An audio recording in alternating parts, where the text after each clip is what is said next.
안녕하십니까. 고려대 윤성식 교수입니다. 경제가 금방 회복할까요? 라는 제목으로 말씀드리겠습니다. 에이즈는 아직도 백신이 나오지 않았습니다. 에이즈가 세상에 나온 지 몇십 년이 되었지만 말입니다. 독감은 매년 백신이 나오지만 백신 맞고도 독감에 걸립니다.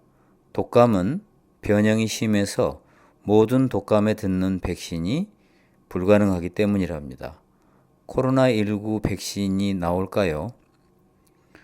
영원히 나오지 않으니 코로나19와 공존해야 한다는 우려도 있었습니다.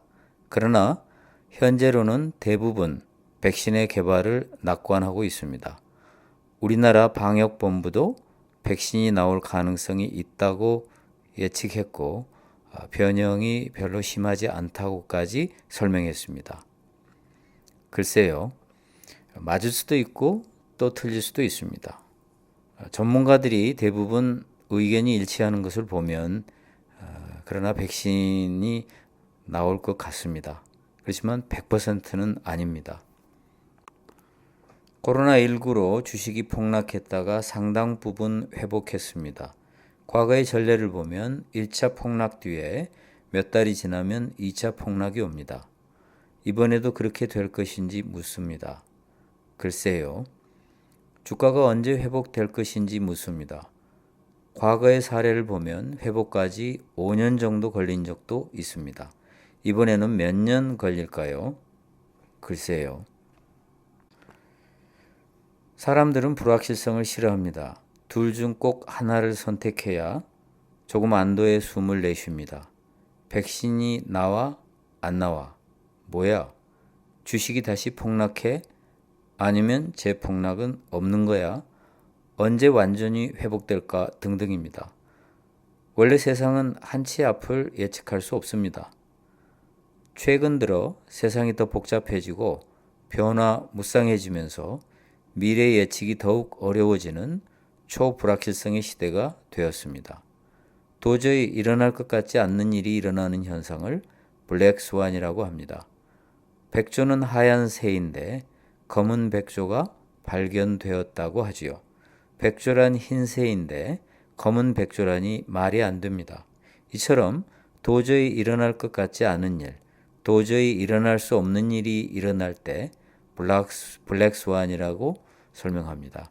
그러니 자꾸 예측하려고 하지 말고 무슨 사태가 발생하더라도 대응을 잘하고 적응을 잘해야 합니다. 백신이 개발될 수도 있습니다. 그러나 개발되지 않을 때 내게 생기는 최악의 상황이 무엇일까 생각해 보아야 합니다. 최악의 사태에서도 살 길이 있는지 타진해 보아야 합니다.